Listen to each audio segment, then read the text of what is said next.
Bonjour à toi, chère belle âme. Aujourd'hui, je voulais te transmettre cette guidance. Pour être honnête, j'aurais dû te la faire très tôt ce matin, sauf que j'ai pas écouté à ce moment-là. Et je l'ai mise un petit peu de côté et je me suis dit je le ferai quand vraiment j'aurai le temps, moi. Mais concrètement, j'aurais pu me lever en fait à l'heure à laquelle j'ai été réveillée à 4 heures du matin. Sauf que je ne suis pas seule, j'ai des enfants, j'ai du monde à la maison, donc du coup, je l'ai mise de côté, j'ai dit ok, là-haut je vous entends et je transmettrai cette guidance quand je pourrai, un moment dans la journée. Donc je vais vous la transmettre aujourd'hui, parce qu'il y a un petit peu urgence. Donc je vais revenir à l'année 2020. L'année 2020, ça a été en fait une année préparatoire. Cette année 2020, qu'est-ce qu'elle nous a transmis en fait? Ça a fait remonter toutes nos peurs les plus archaïques. Et quand on va au centre de certaines peurs qui sont vraiment les pires, c'est la peur de la mort, quoi qu'il en soit. Avec tout ce qui s'est passé, je ne vais pas revenir là-dessus, vous le connaissez, vous l'avez vécu aussi. Ça a créé vraiment beaucoup de peur, de colère, de culpabilité, etc. On en a mangé pendant quelques années du coup derrière, jusqu'à en sortir aujourd'hui. Sauf qu'aujourd'hui, on est dans une autre problématique.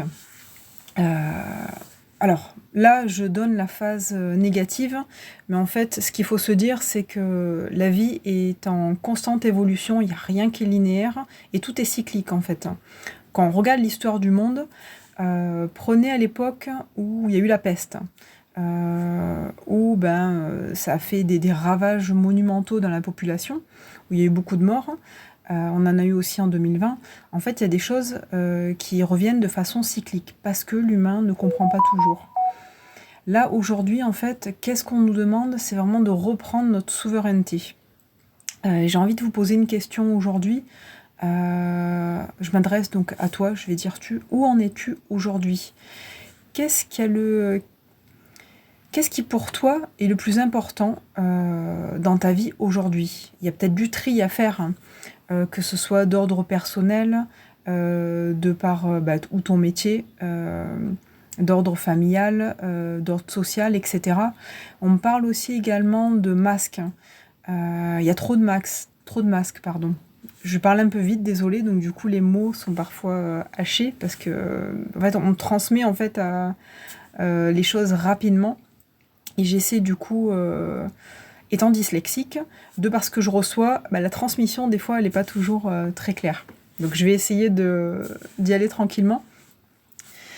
Pour revenir vraiment à nous, vraiment posez-vous cette question profondément, faites une pause. Alors c'est toujours aussi dans le calme qu'on reçoit les meilleures informations et les meilleures idées. Je peux vous assurer que quand je vais dans ma forêt proche de chez moi, quand je me ressource, c'est là où j'ai eu les meilleures idées de ma vie, où j'ai pu mettre en place certaines choses et derrière, il y a de l'action. Quand je parle d'action, c'est pas un film d'action, c'est-à-dire il y a quelque chose de concret qui a émergé. En fait, tout commence par le mental. Quand l'idée vient, donc déjà, quelque part, on demande à l'univers, donc l'idée est là. À un moment donné, il faut se mettre en action. On va pas forcément... Par exemple, vous allez construire une maison, il va falloir faire des recherches, donc déjà trouver le terrain. Vous allez signer chez le notaire pour acheter le terrain, il y a les fondations, il y aura des entreprises, etc. Vous avez une action à mettre en place. On ne peut pas en fait rester assis à méditer, à demander et à ne rien faire, parce que les choses ne bougeront pas. Ou alors la vie va vous emmener des choses qui ne vous correspondront pas, quoi qu'il en soit. Donc le but c'est de vraiment connecter avec ce qui est bon et juste pour vous. Donc par rapport à cette année 2020, elle nous a vraiment secoué. Ça nous a brassé pour certains de l'intérieur et on nous ramène vraiment à nous, c'est-à-dire dans notre authenticité. De quoi avez-vous besoin encore aujourd'hui? Il y a certaines croyances qui sont et qui restent là, qui n'ont plus lieu d'être. Ça peut être d'ordre matériel ou des croyances bien plus profondes sur du non subtil. Tout dépend de là où vous en êtes. En tout cas, en ce moment, la vie va nous faire de plus en plus bouger.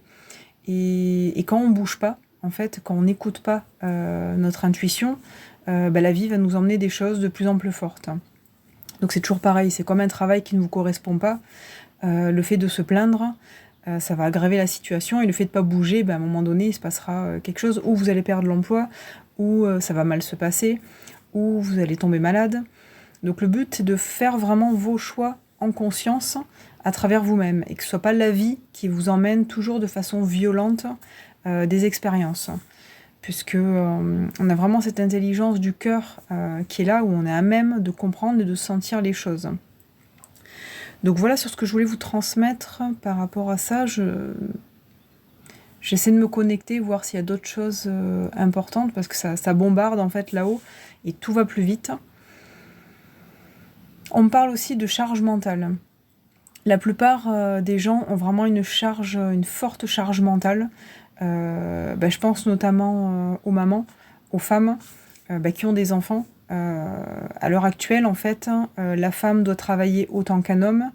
Elle a donc sa maison à gérer, elle a ses enfants, la cuisine, etc.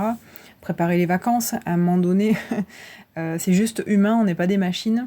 Et il est difficile de continuer sur cette lancée-là. C'est pour ça qu'aussi beaucoup de femmes font des burn-out, que ce soit d'ordre personnel, même si elles ne travaillent pas.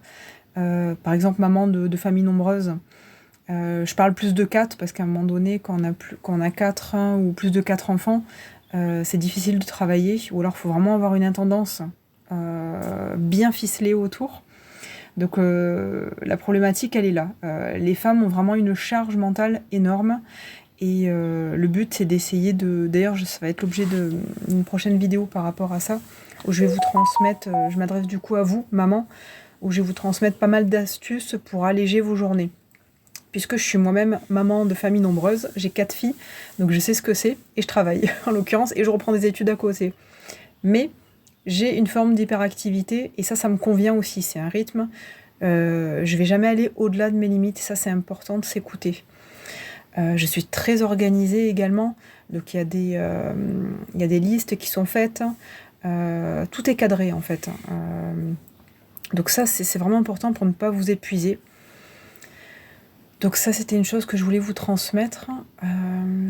On me parle aussi de revenir aux choses authentiques. Ça passe par l'alimentaire aussi, de manger des choses saines, c'est-à-dire, alors pas forcément du bio si vous ne pouvez pas, mais au moins raisonné, c'est-à-dire des légumes qui ne sont pas labellisés bio, mais au moins qui ne sont pas traités. De cuire le moins possible aussi, pour ne pas perdre les nutriments. Donc là, en ce moment, le printemps, on est vraiment dans tout ce qui est du cru, les salades. On a beaucoup de choses qui émergent là de la terre, qui sont bonnes, les graines germées, etc. Ça, c'est quelque chose qui va vous apporter d'un point de vue nutriments, vitamines. On me parle de jeûne aussi, moi par exemple, mais ça c'est pas une obligation, il faut toujours voir en fonction de votre état de santé, de votre besoin, du jeûne intermittent.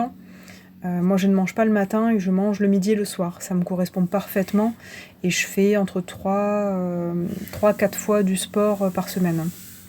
Encore une fois, c'est pas une obligation, si vous faites déjà une fois, c'est super. Pas de pression, chacun en fait est différent, mais vraiment écoutez-vous. Le but c'est de pas en fait, on est souvent spectateur de notre vie. Le but c'est d'être acteur, de prendre des décisions en conscience et de faire des choses qui vous font du bien. Donc voilà par rapport à ça. Il y a beaucoup de choses, beaucoup d'infos sur cette vidéo. Vous pourrez l'écouter ou en tout cas la transmettre, partagez-la.